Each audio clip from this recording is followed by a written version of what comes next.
fa leen mbokk yi nekk ci tund réew mi jox leen cër bu baax a baax seen émission pencum askan wi ngeen si faral di àndal Ibrahima Idriss Wade di leen ziyaara mbokk yi ñu ngi leen di jox cër njiitu réew mi di ko nuyu waaye itam di ko ndokkeel moom ak membre gouvernement bi donte ne réewu Afrique yi tey ñoo moome di bés bu ñu ràññee di ñaar fukk ak juróom ci weeru mai ñaari junne ak ñaar fukk ak ñaar su ma saanu jot rek dañuy fàttaliku suñu réew waaye itam fàttaliku réewu Afrique yi fa tabarakallahu seen taxawaay di leen ziar aji feebar yi nekk ci hôpitaux yi jox leen cër bu baax a baax yal na leen buur bi yàlla delloo seen wér-gu-yaram ngeen dellu ci njaboot gi bi jaayal Mustafa al Karim Seydina Muhammad mbokk yi nga xam ni waay làqu yi ñu ngi leen di jàll seen i njaboot yàlla na suuf sedd seen kaw buur bi yàlla xaare leen aljana firdawsi bi jaayal Mustafa al Karim Seydina Muhammad suñu waay takk der yi ci frontières yi ñu ngi lëkkaloo ak yeneen ci réewu Afrique yi di leen ziyaara bu baax a baax mbokk yi ci G5 Sahel ak doxalin yi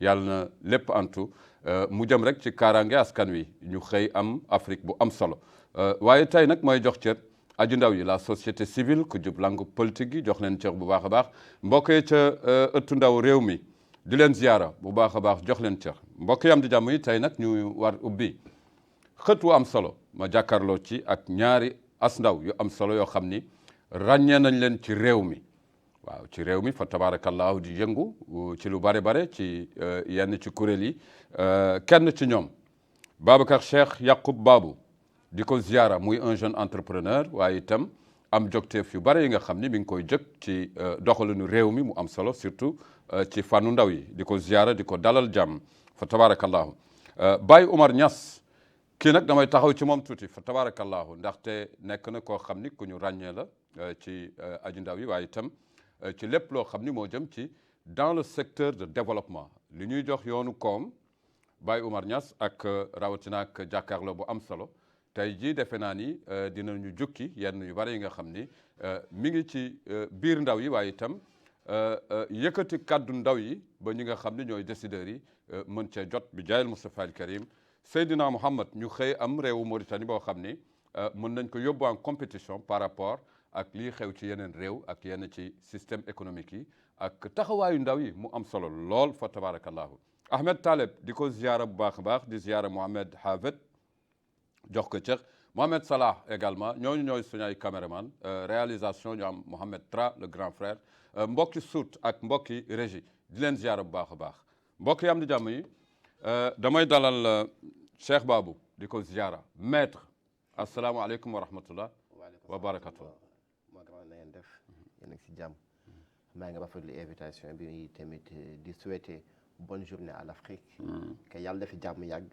amiin ndaxte jàmm kese moo foofu xaj suñu diggante ñun africain di ñaanal tamit ñi nga xam ni ren fekku leen fi yàlla na leen yàlla suuf sedd seen kaw allahumma amiin di ñaanal tamit di nekk si hôpitaux yi yàlla nañu jóg ak jàmm ak salaam dëkk bi am jàmm ñëpp nekk benn jërëjëf fa tabarakallahu kooku mooy maître Babou ma ñëw ci Baye Oumar Niass di ko ziara wa xeertu bi salaamaaleykum wa rahmatullah wa barakatuh waaleykum salaam wa rahmatullah grand Idrissa gannaaw bu mu la nuyee ziar la ci invitation bi rafetlu ko bu baax a baax di nuyu tamit sama ami et jeune frère Babacar muy tamit jeune boo xam ne qui est très engagé dans le cadre de la jeunesse di nuyu askan Mauritanie bi yëpp muy wolof bi pulaar bi soninke bi naar bi ñu xam ne dëkk bi suñu dëkk la ak nu mu mënti dem suñu dëkk la donte am na ay certains ñaawteef ak certains xët-xët mais teewul dina si ñëw tamit jox si suñuy xalaat incha allah dinañ ci dugg incha allahu rabbi mbokk yi dañuy dem rek sans plus tarder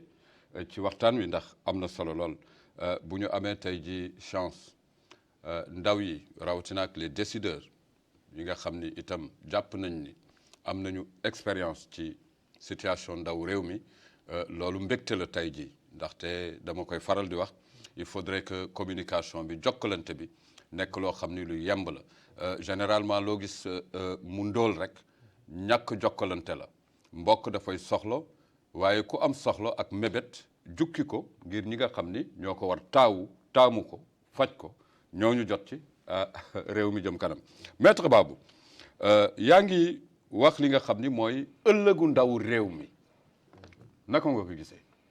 moom suñ dee wax ëllëg dañuy wax espoir suñ dee wax ëllëg dañuy wax avenir suñ dee wax ëllëg dañuy wax gëm-gëm suñ dee wax ëllëg dee ñu wax détermination. jërëjëf. lii mooy ëllëgu ndaw. wante man léegi daf may métti trop si Mauritanie parce que su ma dee waxtaan ak ay jeunes lu ñu may njëkk laaj. yow lan nga wut fii ba léegi. lu tax wutaguloo papier dem sa yoon. ndax wutaguloo ay këyit. ay këyit yoo xam ni daf mu war dem a génnee réew mi ndax ma dem sama yoon. mais je me pose la question ñun ñëpp suñu demee. kan ma fi des. ak kan may defar. et comme ni ma koy waxee chaque fois rek l'avenir ce n'est pas demain que ça se prépare mais c'est dès aujourd'hui. ndaxte tey ngay mën a def loo xam ni suba. nit ñi daan la ràññee si sa parcours bu rafet. pour dëkk bi. tamit damay fàttaliku di fàttali sama bopp di fàttali ndaw réew ñi ni Ablaye Wade daawoon na wax dis-moi comment est ta jeunesse je te dirai comment est ton pays. boobu yaa ngi wax ak les décideurs. les décideurs. donc je pense bien que les décideurs ñoom am nañ si place bu mag bu ñuy jouer si suñu avenir ñun. parce que ñoom la ñu war jox espoir. barki démb man ak sama grand frère ñu ngi nekkoon conseil régional. biñ leen di wax si ay waxu entrepreneuriat. ñu ni en Mauritanie c'est le 36e pays sur 37e pays. sore na. sore na trop. et man loolu. en Afrique ou dans le monde. Africain. non dans le monde je pense. dans le monde. 36e pays. waaw 137e pays. 137e pays téeméer ak fanweer ak juróom-ñaar. waaw nga xam ni am na lu bëri lu ñu war a liggéeyaat ñun ndaw réew mi encore suñu ay décideurs politiques am na lu bëri tamit lu ñu war a jukkandikoo ñu pousse ñu ndax ñun ñu mën a yegg fi ñu bëgg yegg. jokkalante bi. ndaxte tey nous sommes dans l'avenir de l'entrepreneuriat en Afrique. lu bees la fi tamit ñu ngi gis ni yeneen réew ñi ñu ngi ciy yëngu bu baax a baax ba ñoom ñu ngi nekk sur les premières puissances. mais ñun ba léegi ñu ngi si 136e pays. doy na man vraiment métti na ma tabab su may gis loolu. métti na la métti na ma bu baax a baax. ndaxte yaakaar naa ni secteur public ak secteur privé benn ñoom ñoo war a jokkalante ndax ñu mën a wàññi tout ce qui est chômage ndax mën jox ndaw yi espoir ndax ñu mën a liggéey. donc s'il y a pas de secteur privé.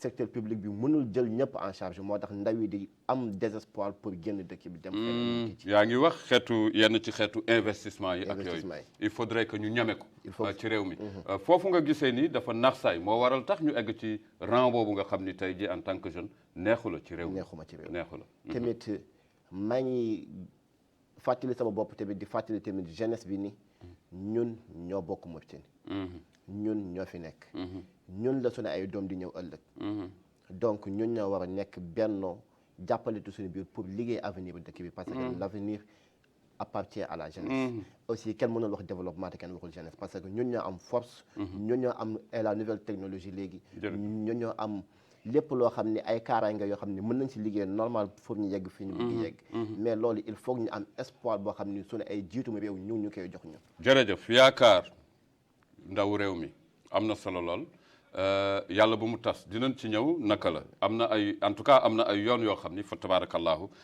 làqootul nëbbootul ci fànnu koom dinañ ci ñëwaat dikk ak yow Saïd Baye Oumar Niass maa ngi lay ziyaara dégg nga maître Babou wax contexte bi nga xam ni ñu ngi wax ëllëgu ndawu réew mi tiitaange la jur ak moom tey ji yow war nga am en poche benn contexte benn taxaw jàngat boo xam ni yaa ngi koy am autour de cette jeunesse mauritanienne là pourquoi ma ni contexte parce que boo nekkee ECODEV ngay yëngu ci fànnu développement local participer nga ci xët yu bari yi nga xam ni décentraliser ngeen ko ci région yi mu am solo lool parlant de ce même contexte là am na foo taxaw seetlu ndawu réew mi fan la. merci beaucoup Babacar ci question bi. yaakaar na am na solo lool. te Babacar tamit jox na tamit les grands axes par rapport problématique bu am bi. d'abord je pense que ñun fu ñu njëkkee laaj. mooy suñu système éducatif. boobu mooy premier point boo xam ne de départ. dañ ko faussé. parce que je me rappelle bien depuis que réforme système éducatif bu amoon en 2012. et 2014. le carrément perspective yi yàqu. en ce qui concerne des orientations. parce que dëkk lu koy doxloo mooy par rapport lu mu am. fu mu jógee. ak nan la koy projeté. bu ñu seetee nag ñun suñu dëkk dañoo nekk ci système entonnoir li mu yàgg di wax. mooy benn bërigo boo xam ne dañuy sol rek ñuy naan. parce que waruñu toll foo xam ne dañu war a sol di naan. ñun ñoo war a tànk di sotti ci bërigo.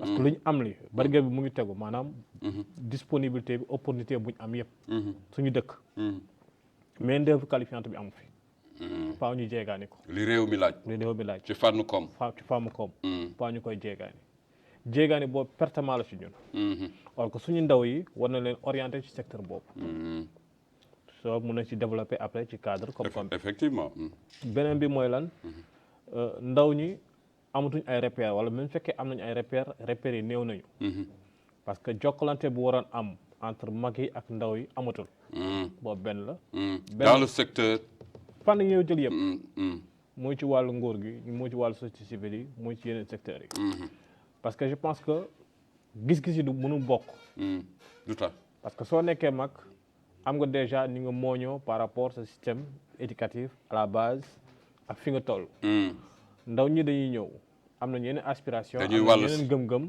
am nañ yeneen projection yoo xam ne day détaché wu certains par rapport à certaines valeurs yu am effectivement mais détaché wu ci valeurs yi du tax nit ki wayeti déedéet parce que dafa bëgg a percer par rapport mu joxe mu tamit beneen contribution par rapport ak lu muy dox lu ñuy wax conflit générationnel bi foofu la parce que mag yi duñu nangoo déggu par rapport ñun lu ñu bëgg a gis duñu nangoo comprendre ñun suñu taxawaay mujj gi dañuy wax ñun dañoo yàqamti fokk yàqamti wuñu parce que même fekkee sax war nañu yàqamti je pense que war nañu yàqamti parce que xooluñu ñun suñu jëmu bopp mais dañuy xool ban arène la ñuy waxee jokkalante boobu yàkkamti beeg bañ yàkkamti ban arène politique mën nañ ko jël économie wala politique économie sociale ci fànn yëpp parce que tranche d'âge bu waroon jël relais bi parce que relève bi dañ koy former relève du xëy si rek ci poxloo dëgg la waaw mais suñu seetloo ci fànn yëpp fu ñuy soxlaa faaw jongante am su jongante amul soxlawuñu suñuy xalaat soxlawuñu suñu jongante boobu yaa ngi wax ne maa ngi wax politique waaw boobu kilifa yaa ngi wut doole kese la ñuy am écoute nangoo tendre l'oreille à la jeunesse moo ko bu ko weesoo et loolu je vois que carrément c'est un fossé au départ ok loolu yëpp dañ ko war a xoolaat saytuwaat ko ñu nangoo jàkkaarloo suñu mag yi soo jëlee sax administration wala nga jël ci école université ñaata ndaw ñooy génn chaque année et pourtant ñu ngi sonn ñuy def économie ñuy def droit mais seen orientation fan la en quelque sorte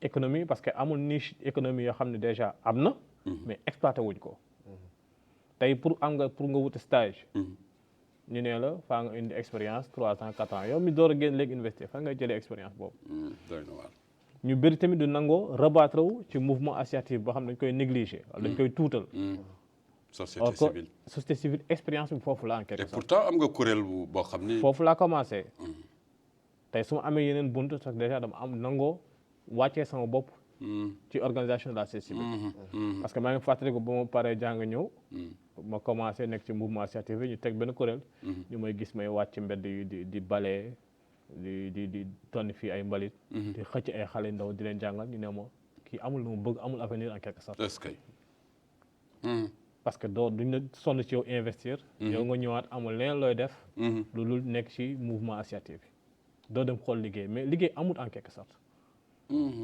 opportunité bu gars yi bu la joxuñu la ko mais expérience boobu tey moom ma forgé ba ma duggee si yenn certains kuréel yi déjà li ma amoon au départ moom laa jël capitaliser ko mettre ça en valeur je pense que déjà orientation bi dañ ko war a xoolaat benn premier lanc bi système éducatif bi deuxième bi écoute bi war a am déglu bi war a am parce que en tout cas yàgg naa fi ci Nouakchott assise de la jeunesse mauritanienne. mais ñàkk déglu bi mbaa eggul ci yuuxu. est-ce que parce que nit bu bëgg a wax lu muy wax dana ko waxee ndànk am ay stratégie.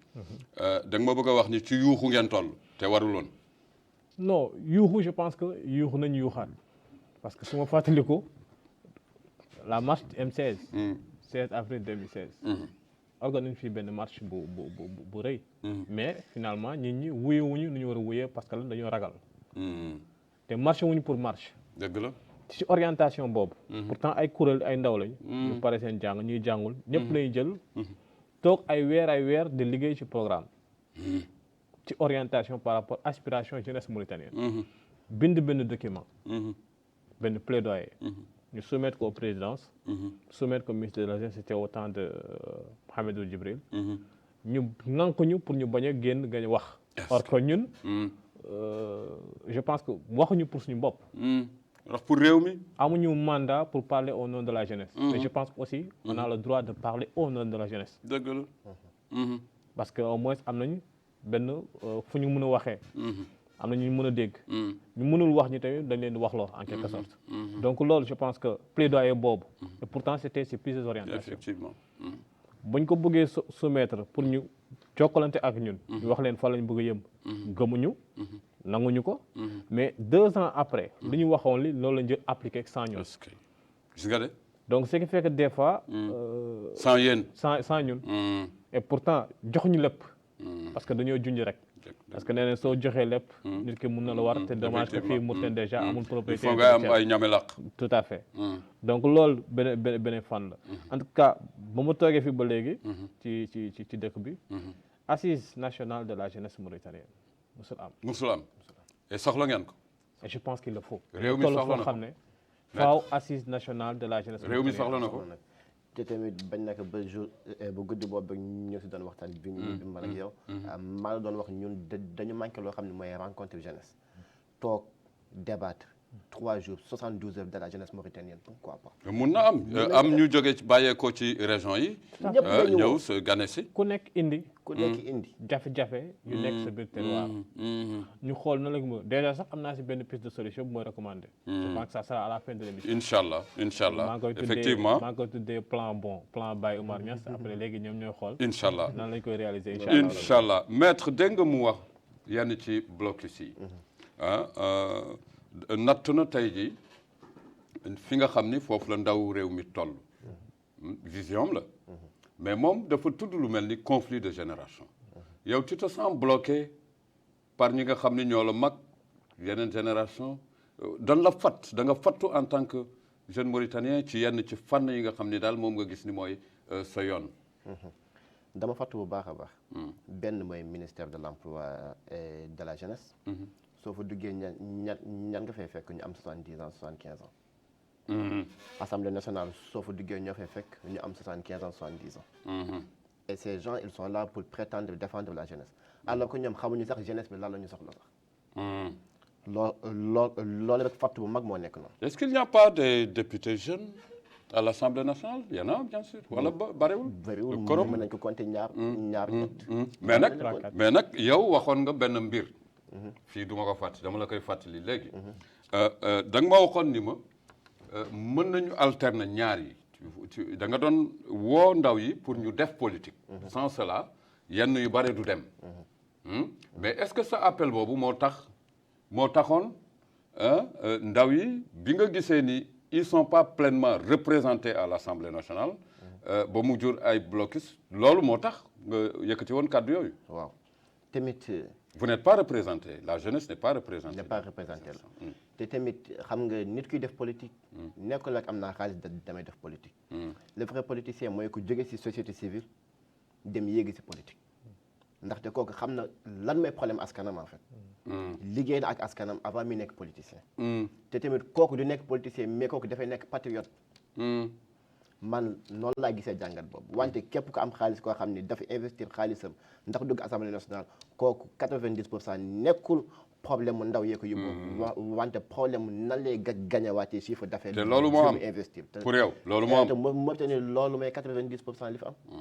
ndaxte man damay gis ay plan d'action yoo xam ne gouvernement bi daf koy lancé sur la jeunesse doo dégg sax assemblée nationale débattre si. budget dafay génn pour la jeunesse doo dégg assemblée nationale wax si. kon nag nga xam ni foofu am na problème am na tamit blocus bu mag bu nekk foofu. tamit blocus boobu kenn mën na ko changer xam nga jeunesse mauritanienne il faut ñu comprendre dara. que tout est politique dans le monde. économie politique la. éducation politique la football sax léegi politique.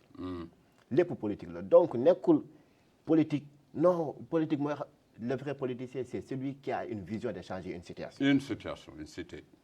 et c'est ça le vrai politicien. donc man je vais dire juste que. man daf may métti yenn saa yi su ma gisee ay assemblée nationale Sénégal di gis ay jeunes filles de 27 ans. député te ñun fii mosuñu am ko am 30 ans. la faute à la jeunesse mais est-ce que taxuloon bàyyi. yow nga fippu. tout à fait. ci période yi ngay wax noonu hein est-ce que taxul woon naka la demee woon exactement tu retrouves son idée. tout à fait en fait dafa am responsabilité bu am en quelque sorte. muy ban responsabilité bi ci biir parti politique yi. responsabilité plus société civile bi. responsabilité plus jeunesse bi en quelque sorte. Je me dirais que ñun jeunes yi ñoo xamul lu ñu bëgg. surtout aussi hein. en quelque sorte je pense que responsabilité. faut pas renvoyer toutes les balles. mun nañ ko teg fu ne. mun nañ ko teg fu ne. ñun am nañ ci part de responsabilité. parce que ba mu nekkee ci organisation société civile bi def naa ci 4 ans. dama dem ba def ay plaidoyer bind ay projets teg pour jéem rek changer suñu gox. suñu effectivement. mais population su dimbalewul doo dem. effectivement. et am nañ benn population boo xam ne dafa réticente ci lépp. am na ñoo xam ne dañuy xam. xamale. am na ñoo xam ne dañuy xam noppi. am na ñoo xam bëgguñu xamale. te bëgguñu dégg tamit kuy xamale. parce que doy na waar. donc catégorisation boobu bu ñu am. moo tax des fois duñu mën a déggoo suñu biir. effectivement ak lépp. même ci gox yi. même ci gox yi. loolu mu indi conflit yuy am. ak positionnement yi am pour effectivement. certains. donc je pense que am na ay paliers yoo xam ne dañ ko war a teggi suñu biir. bu loolu weesoo. mu ne léegi jot na.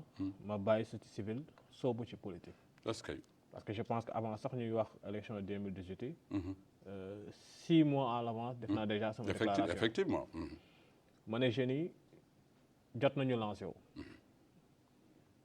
def naa si ay concertation gis naa si yeneen acteurs. am na yeneen parti politique ñëw. mais j'avais une condition. am condition mooy lan parti boobu mën a ñëw. mooy jox ma dugg ci bannière am nekk candidat. sama liste maa koy gérer sama bopp. sa bopp. parti amul droit initié wu sama liste. et je vais mettre carrément qu'une liste 100% jeune. c'est la condition sine qua non. parti bëri bañ ma ne la c'est à prendre ou à laisser mais moi je fonctionne comme ça. finalement benn parti bu ñu tudd Plage nangu samay conditions. ñu dugg ci def si suñuy programme tegu. te lépp dañ ko teg parce que déjà lu la xam ne dañ ko inventé. parce que lu ñu jàgg la lu ñu yàgg liggéey la. teg ko. et foofu maa ngi doon xaar ñu bëri teggi lu ñu teg. parce que c'était un débat boo xam ne je me rappelle dañ ko doon def ak Babacar Naam. ma ne leen man nangu naa. sama programme mu ngi nii nañ su indi benn point boo xam ne rek nekkul ci cadre compétence commune. ñu bëri dañoo xamul déjà cadre compétence en quelque sorte. du coup dañuy léere askan bi. di leen dig yoo xam ne. mënul te du mus a am. mais rêve bu ñuy jaay la. dëgg la. te toute population dañoo toll foo xam ne dañ leen di jaay ay rêve. c'est comme yàgg naa ko wax c'est des discours creux et vides de sens. te jaaduwul. te ba mu si lancé wu métti woon na. parce que ñoo doon doxal suñu bopp amul benn parti bu ñu financé. suñu comme bopp lañ jël def si. risque la. un engagement jeune quoi jeune ferme montrer que oui c'est possible. et sur les 45 candidats suñ demee ba jël 11e place suñ première participation. rëccu wuñ ko. mais am nañ tamit ay jàngat ñu bëri. mais s'il s'agissait su doon da nga koy delloowaat dina am. tu es toujours dans ces mêmes convictions là. après élection yi. après élection yi. parce que ba ma toogee. en fait j'ai fait pratiquement 4 à 5 partis politiques. mais dama bàyyi. bàyyi dama dem ba def toll foo xam ne. dama am dégoût en quelque sorte. parce que parti boo xam ne doo bokk suñu fu ñuy najee. fu ñuy nasee mbir yi quoi y a pas de jeune. dañ lay utiliser au moment yu ñu la soxlaa. parce que. te man loolu laa bañ. ci cadre boobu. processus décision bi dañ siy bokk. suñu xalaat dañ koy teg. dëgg la suñu gis-gis dañ koy teg. nangu ngeen si ñu dox ko nangu leen si ñu xool lu ñuy def. ba ma xoolee loolu nag nit ñi da ngay ñëw di soumettre ay idées ay propositions ñu koy jël ba pare sans reléguer la au second plan. man loolu loolu moo tax ma décidé depuis après 2019. ma ne bàyyi naa carrément je prends le recul. fii ba 2035 ñu bëri loolu lañu kaas. lu tax nga naan 2035. ma ne ko léegi je suis derrière. bépp jeune bu pare bu ko teg. parce que ginnaaw loolu am na benn kuréel bu ñu teg. ñun jeune candidat au niveau de CFA. ñu doon teg benn kuréel bu ñu naan MCDS. mouvement citoyen pour le développement. uniquement les jeunes leaders qui étaient candidats. ma ne leen kuréel boobu. déjà am nañ acquis boo xam ne war ñu ko bàyyi. képp ku bëgg a présenté wu. nañ ko tàggat préparé ko. ñu defaat beneen stratégie. en tout cas du ma nekk candidat. mais dinaa pousser. bépp ndaw tamit bëgg a def candidat. mais concept bi nga xam ni maître Babou wax na ko.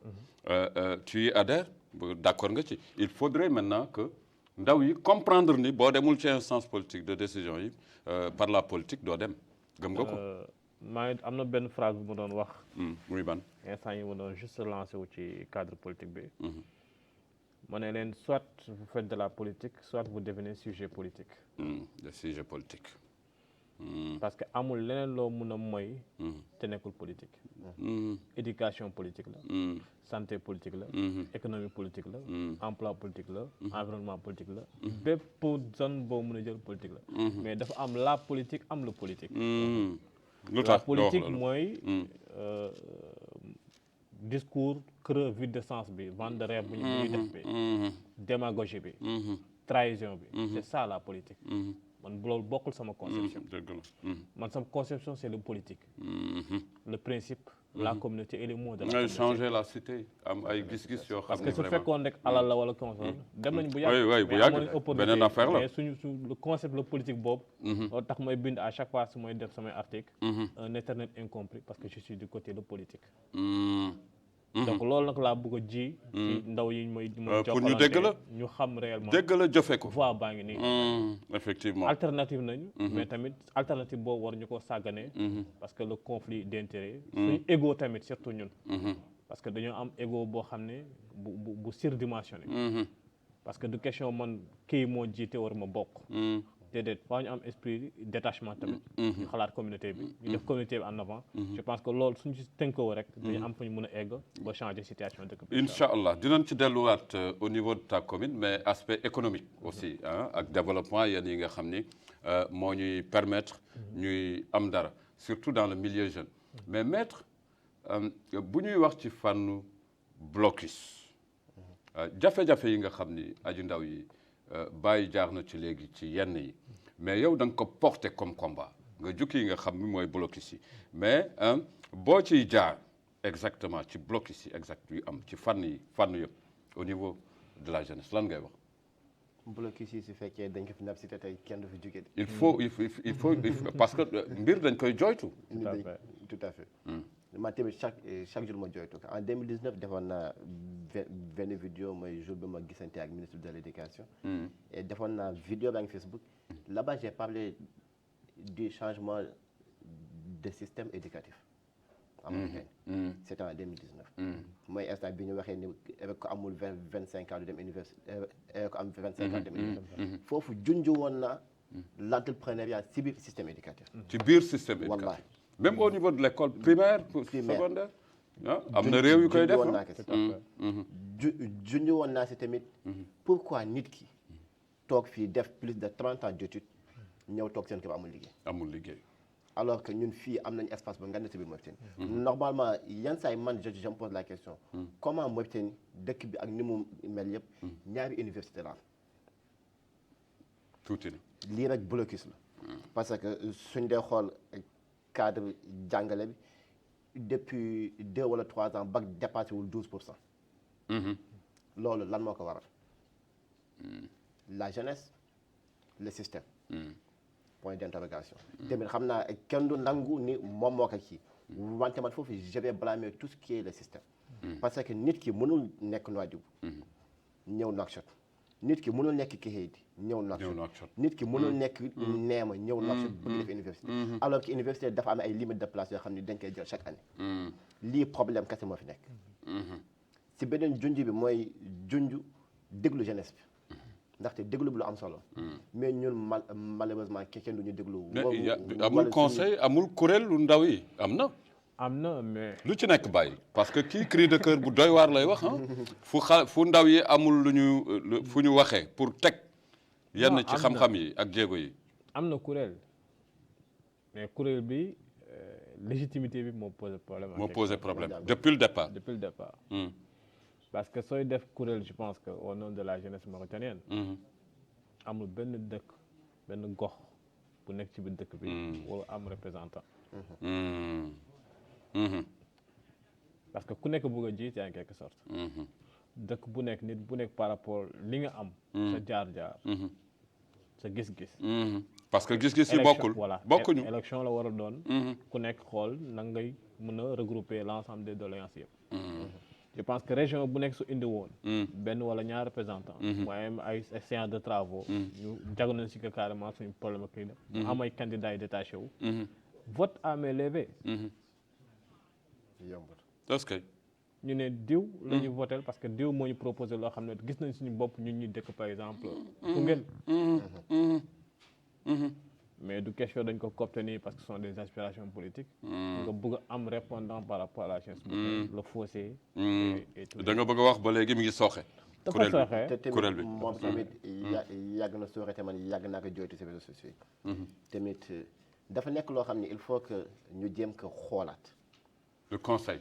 il faut le conseil il faut que ñu jéem ko xoolaat.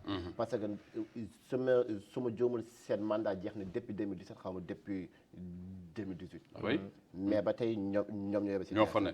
te man chaque fois damay dem sur des activités jeunes et j'ai jamais vu benn représentant conseil jeunesse. musuma ko gis. et le président on a eu waxtaan naa ak moom waxtaan nañu. wante doyuma. ndaxte bëggoon naa leen gis feneen foo xam ne fu dul fii. wax ji mooy il faut que ñuy waxante dëgg suñu biir. ñun la jeunesse mauritanienne. tamit dafa am yoo xam ni nekkul dañuy xaar ci gouvernement bi mu defal ñu ko déedéet ñun ñoo ko defal. am na yoo xam ne ça doit venir de la jeunesse. de la jeunesse. parce que man personnellement mënuma toog ñu ni le président du haut conseil. président moo ko nommé ani jeunesse bi mu nar a diriger. amul. ndaxte jeunesse bi teguñu ko foofu te ça cause problème. mooy wax ji mooy il faut que ñu jéem a xool des semaines yoo xam ni wala des mois yoo xam ni c'est des mois de concertation en tant que les jeunes mauritaniens. et tamit du nekk Nouakchott kese non non. ñu def région yëpp. dañu defal suñu benn programme bien déterminé. mois bi Nouakchott la.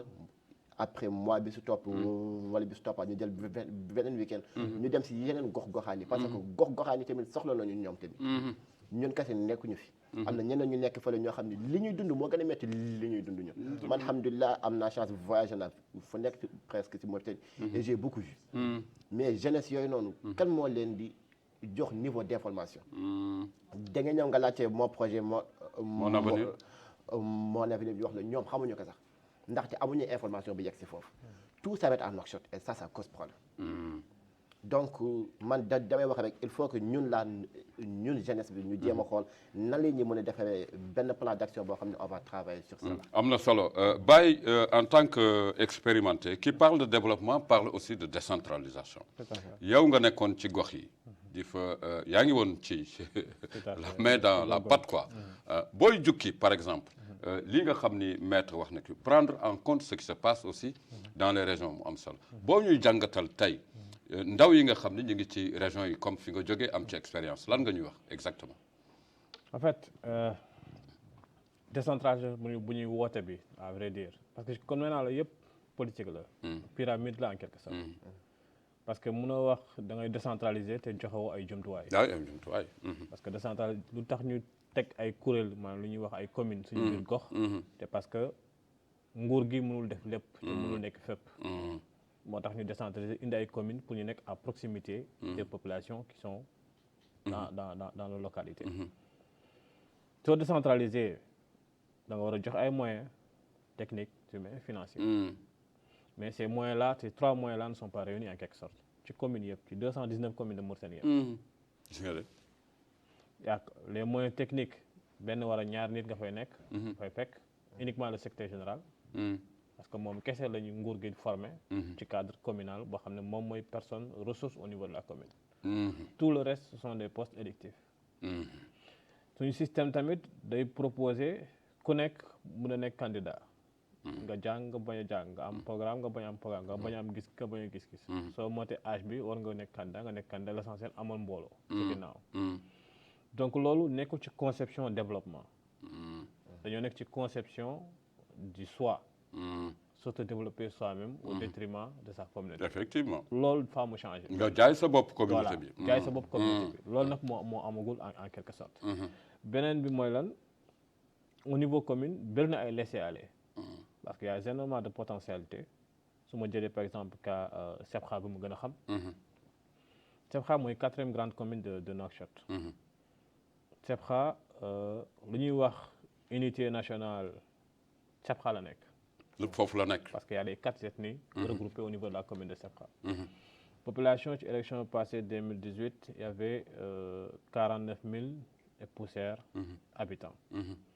Sebkha am na ay ressources muy marché 5e marché poisson ak yeneen boutiques yi. Rien que marché 5e ça fait rentrer 70 millions par an sur taxe. Sans compter les autres marchés. Sans compter ñuy fay taxe mensuelle sans compter ñuy fay la patente. Ainsi de suite. mooy jaay ko du beñe bee couscous bee café Touba bee garage bee.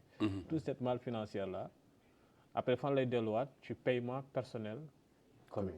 est-ce que ressources humaines. ce qui fait que réalisation zéro parce que mënuma concevoir ci budget commune nga am 90% fonctionnement. Et ce qui paralyse sur les 219 communes de Mauritanie loolu moo leen rey. da ngay fay la fal nit am ci moom espoir am ci moom yaakaar. moom tamit mu am yaqin bëgg a def. mais au fur biir comprendre système bi nan la fay demee en quelque sorte. C'est 90% fonctionnement 10% investissement et sur les 10% tu peux rien investir. pour le bien de ta communauté. mais bàyyi nag dama doon dégg souvent. wala sax mu nekk nécessité quoi même buñ la falee tey ñu former la.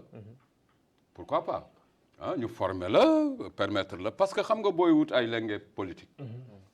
ay voix ngay wut. soit ñu élire la ci yenn ci pourcentage yi ba ñu élire la maintenant mais une fois élu tu dois être un professionnel en développement local. fan lañ koy gëstoo ci. am nañu sax ay agents. Il y a certaines communes yoo xam ne am nañu. bien formés les ADL bien formés techniquement formés que ce soit par l'ISK même lay wax au départ foofu la ñu ma formé en tant que agent de développement communal. ay ADL am na ci communes yi mais c'est que les nouveaux élus ñoo lu doon déglu en quelque sorte. foofu ngay waxee conflit bi ci yenn dañ leen déglu parce que déjà ñoom ñoo xam politique bi. ñoom ñoo xam parce que chaque commune dafa am PDC plan de développement communal. mais am na ñoo xam duñ sax tënku ci plan de développement communal il faut nga jubóog ñoom. faa nga jubóog ñoom. ñoom ñoo lay conseiller. wax la fa ngay jaar. soo bëggee monter projet soo bëggee am opportunité de financement soo bëggee récolter plus. mais loolu amul. opportunité am na fu nekk. ci commune Mauritanie yëpp. amul benn commune bu pauvre amut. Ce sont les gens qui décident ou bien qui acceptent de vivre dans cette extrême pauvreté-là. Ce que le constat. ci doxalin yi la quoi. ci doxalin ñun ñoo nangu gën a dund tumuraanke. waaw pauvreté moom am na ñoo xam ne ñoo koy teg suñu bopp. voilà parce que am na ñoo xam ne ci biir pauvreté bi. lañu gis seen bopp. en quelque sorte. la malhonnêteté intellectuelle déjà foofu la commencé. parce que am na ñoo xam ne dañuy dem laajte ñu jox leen. liñ fi war a def duñ fi def. as tuut lañ ciy def lu ci def li ñu rangale ko. est-ce que. donc am na ay xët-xët yu bëri. tamit orientation bi tamit am na. waaw orientation bi am na solo parce que yëpp orientation fi ngay orienté sa. fi ngay orienté sa sur les priorités ak yooyu. loolu yëpp am na ci PDC yi mais duñ ci gëstu. am na solo te duñ ci dugal tamit population bi. am na solo Baye Oumar Niass ngeen dégg noonu maître Babou su fekkee rapidement dafa. demee ñëwaat tuuti ci Baye. ci li mu doon wax léegi. nee na commune yi def bëri laisser aller xam nga ñun daaw amoon nañu benn projet tabax benn parc bi. parc d'attraction. parc kii rek. loisir culture loisir. ci commune de Sebkha. dañu ñëw amoon nañu financement ak yëpp. après monsieur le maire il nous avait dit ok y a pas de souci. on va vous l'accorder. ñu jox ñu terrain ak yëpp. ba ñu jënd suñu ay matériel nga xam ni mise en place ba ñu def première pose de pierre ak monsieur le maire. xam nga lan moo ñu bloqué woon. cadre monsieur le maire. rek moo ñu bloqué woon. parce que moom il nous avait promis que mur de clôture bi. moo koy def. ñun tamit ñu dem ñu indi sunu ay suuf sunu ay ndox ak yëpp ba yaakaar ñu ñoo si nekk. à la dernière minute ñu ni commune ça fait maintenant 3 mois kenn fayu leen. personnel. Et ça a causé problème. Ça nous a beaucoup retardé ba waa ministère de l'habitat ñëw mujj si dugg projet bi mujj annulé nii. mujj def zéro ñàkk ngeen ko. ñàkk nañu projet. Baye je pense que bu ñu toogee fii ba léegi. ci yenn ci blocus yi. dinañ dugg léegi ci fànn yi ci yenn solution yi. ma dinaa ñëwaat ci gis-gis bi nga am. ci yenn ci slogan yi parce que daf ma rëtt da nga sàq mi loo xam ni itam sama lanc la waaye itam bi nga génnee ci projet bon Baye Oumar Niass ay solution kese la dinañ ci ñëw léegi mais bu ñu duggee bu gaaw ci li nga xam ni mooy yenn nit bu am lu ko metti il faut mu yuuxu tout à fait mais est-ce que d'accord ngeen ci yenn ci discours haineux yi nga xam ni ñu ngi koy constater tey jii ci réew mi je commence par Baye su fekkee yëpp dañ ko bëgg a faj naka la est-ce que dafa laaj ñu indi ay discours yu ñagas wala nu mu demee noonu ban formule la jeunesse bi tey war man je pense que muy discours haineux muy des insultes muy des injures c'est le langage des faibles en quelque sorte des faibles pourquoi parce que nit ki mun nga wax lu lay metti nga teg ko fu dëggu mais pour nga teg ko fu dëggu faa nga gëstu nga préparer sa contre-argument mais toog di saaga wala di insulter une communauté kooku peut-être am na beneen aspiration bu nekk ci boppam waaw na gars yi pëccaxloo na yàqu ñu am nu mu ko rawalee parce que moom mi ko di ko wax sax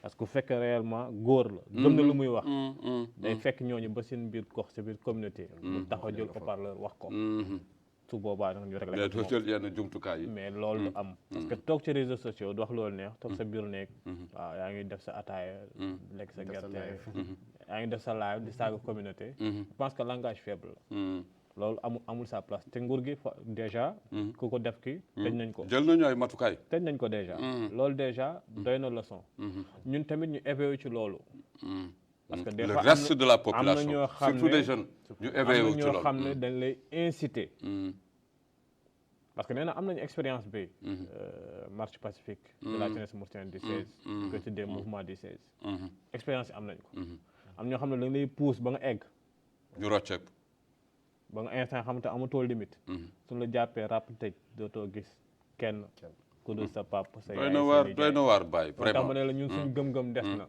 fu ñu bëgg egg des na donc léegi la moo des ñu xool ñun ñi nga xam ne am nañu gis-gis te mu doon benn am nañu pastef bi te mu jaral ñu ko lijjanti moyens yi ko war a def ñu def ko instant boobu ci rassemblement boobu la nekk ci démarche boobu la nekk am na solo lool et puis ñu bàyyi xel ci xët yi nga xam ni yenn ci instance dialogue yi nga xam ni mi ngi ñëw ci réew mi je pense que ay ëtt la yoo xam ni ça va permettre surtout à la jeunesse ñu jukki kaddu mais tey maître Babou booy accuser dara le jeune mauritanien par rapport à tous ces manquements là lan ngay njëkk a constater exactement loo xam ni jeunes yi war nañ ko bàyyi c'est une vieille habitude boo xam ni moo leen di tere am yenn yi xam nga la leen di accuser du ma leen accuser mais je vais dire que ñun ñi di gëstu ñun ñi di xam ñun ñoo war a xamle ñoom tamit dañu war a nangu di ñoom xamuñu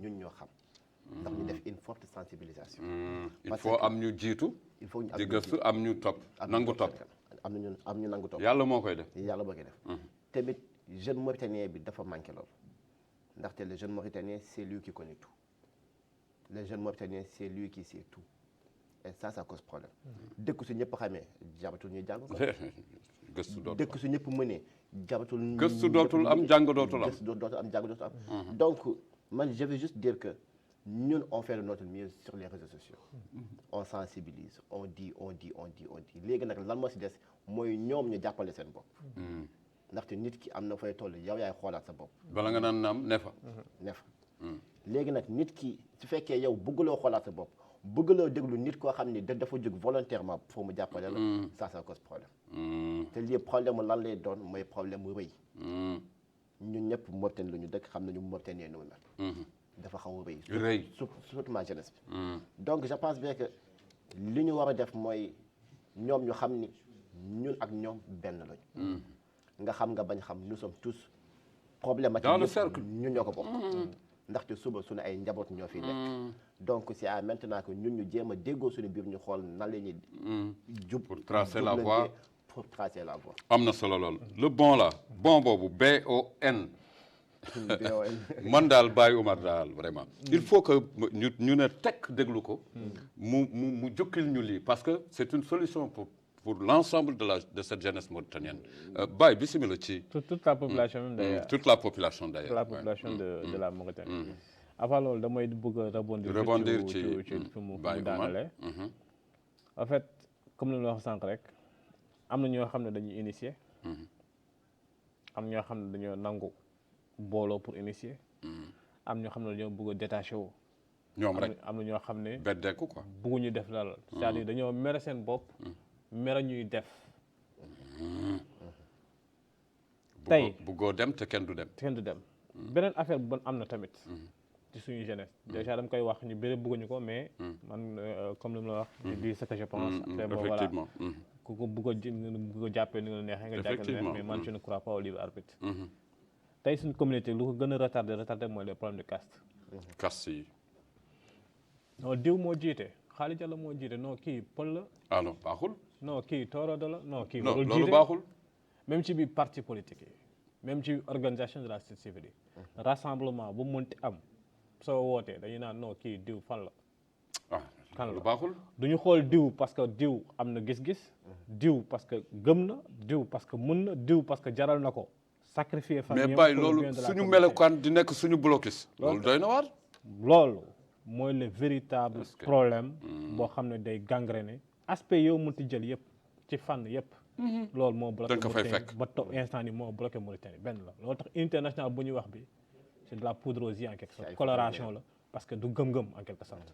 ah il faut un grand travail parce que lii blocus la. boobu tant que loolu éradiqué wuñ ko. bu ñu dem fenn. même fekkee dañuy dem dañuy sori. beneen bi mooy ban fu ma bëgg a foncer. on se dit musulman. à 100%. et moi je dis que nous sommes musulmans de forme. des na de forme. lan moo tax nga ni des na. parce que gëm-gëm bi. yàlla moo ñu sàkk ñu ñëpp de. nga weex nga ñuul nga rëy nga ndaw. nga am judd. nga am tur. ñun ñëpp suuf ndox. kese. ak ñu tabaxee ko. dëgg la suñu deewee encore si même. ni ngay ganesee ngay ñibbee. kese donc gisuma rëy boobu. gisuma ñàkk xam nga sax nu ñu koy waxee en quelque sorte. ñàkk wóolute boobu. ñàkk gëm. lu yàlla def. moo ñu sàkk. donc soit dañuy ne juddul lañu dañuy appliquer. ñu gëm lu yàlla def gëm lu yàlla def ñu def ko. mais su fekkee dañ siy dugal leneen. loo tax ne la musulman de forme boobu la ñu gën a wane que fond bi. dëgg la naa su ma ñëwee par rapport aux pistes de solution yi nga wax yi. loolu c'est pour toute la communauté. mais ma commencé ko déjà par les jeunes. bii que Nouakchott fii laa nekk. 8000 jeunes kese laa soxla. 8000 jeunes kese juróom-ñetti junne ndaw. 8000 jeunes. ñu nangu. ñu gëm. mun nañu vaquer seen occupation nu la neexee. mais dañuy créer de fonds d'auto-emploi pour les jeunes mauritaniens. nga jàng bañ a jàng. yoonu liggéey nga am diplôme nga am diplôme. yoonu liggéey kese. 8000 jeunes yooyu. ñu def benn compte bloqué.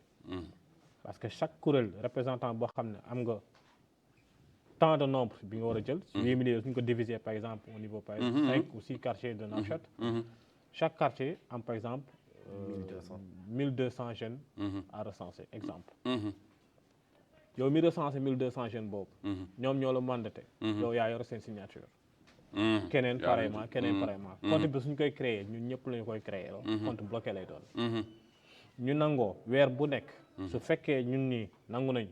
fay ku nekk 1000 ouguiya. junni. par weer. ci at. am nañ 96 millions.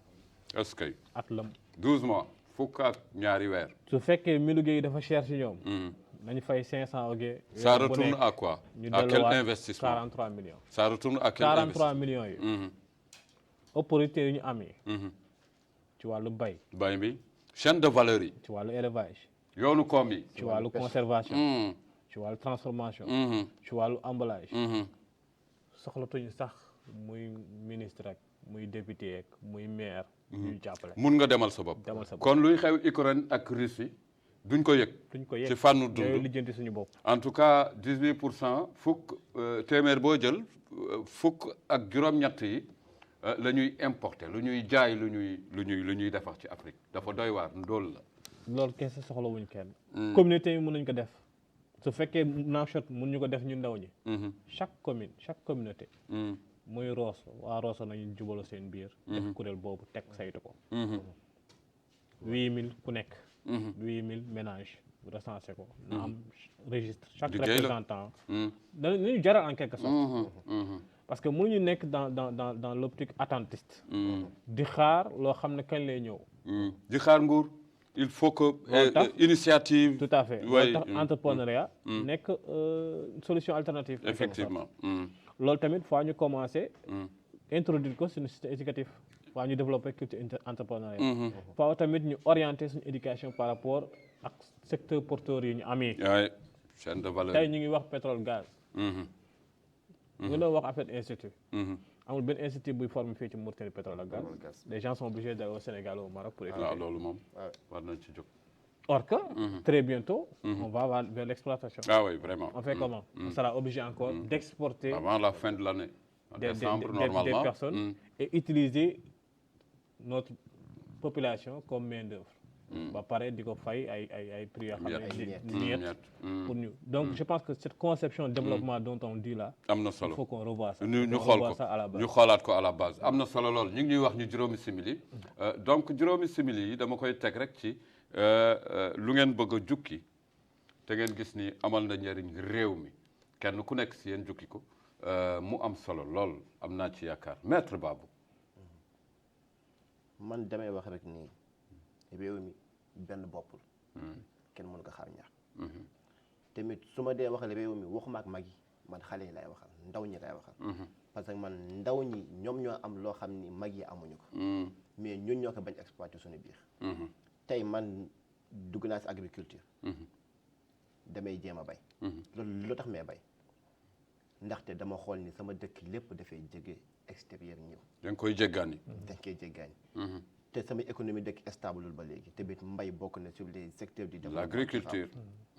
l'élevage bokk na sur les secteurs du développement durable l'industrialisation bokk na sur les secteurs du développement durable pourquoi ñun ndaw ñi ñu bañ investir si yooyu yan saa yi di su ma nee damay dama wax la lañ may wax si tool li nga jëm yow léegi nga dof est-ce que.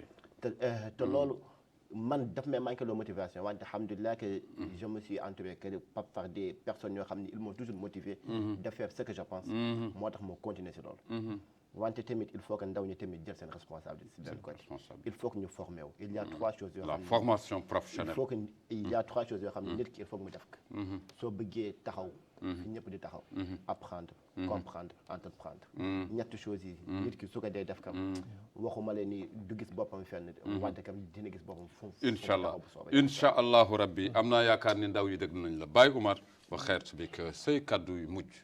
suma kàddu mujj d'abord mooy rafetlu émission bi rafetlu tamit nangoo partagé wu plateau bi ak sama jeune frère Babou muy tamit yàgg naa ko di ko suivre bëgg na lu muy def te gëm na ko te soo nekkee jeune ama gëm-gëm nangoo sacrifier yenn mbir doo bëgg a egg fi nga bëgg a egg fi donc li mooy jeexalee kàddu gu mujj buy wax ne ñun ñooy problème yi mais tamit nañu xam ne ñun ñooy solution yi aussi solution yi am na junj naa si léegi benn am na yeneen mais comme nañ la du lépp ngay teg ci espace public bi parce que am nañ si leçon effectivement donc leneen li mooy lan di ñaax tamit suñu njiiti réew mi suñu gouvernement yi suñu politique yi l'excellence le président de la République de mettre plus de rigueur sur le fonctionnement de nos institutions que ce soit sur les politiques et programmes ainsi que les décisions parce que demande bi bëriwul en quelque sorte nous sommes que 4 millions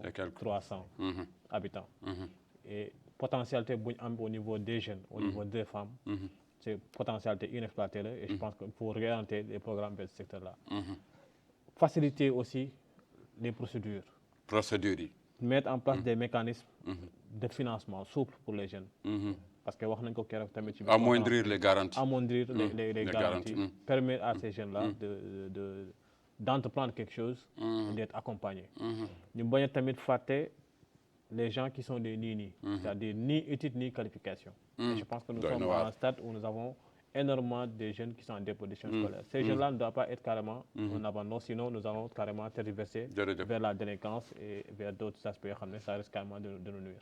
Donc là, amol li may wax solution yi am na mais c'est la volonté de qui manque. Inch'Allah rabbi dinañ la topp dinañ la bàyyi nii rek la am na ay ndaw yoo xam ni fa tabarakallahu ñu ngi fu ne lu am solo la mu doon loo xam ni war nañ ci taxaw ndax mbokk fu mu mënti nekk rek war na mun am lu mu jukkil réewam mu doon lu am solo di leen ziyaar yéen ñëpp da ngeen mbokk yi am di jàmm yi xët wi nga xam ni moom la ñu dëkkmal ci pencum askan wi tey ji ñu ziar leen dalal Babacar Cheikh Yacoub Babou ak ki nga xam ni mooy Baye Oumar Niass ñii kenn dootu leen présenté kenn fa tabarakallahu surtout ñu am mbégte dalal leen ci journée bu spéciale boo xam ni réewu africain ko moom fa tabarakallahu ëllëg ñu fexe rek ba Mauritanie nekk benn ci réewu Afrique bi nga xam ni lépp loo xam ni moo jëm ci fànnu koom mu yemb ba suñuy doom dootuñu jéggaani fa tabarakallahu bu ñu sukkandekoo ci li nga xam ni mbokk yi jukki nañ ko am nañ ci yaakaar ak yeneen jeunes yi nga xam ni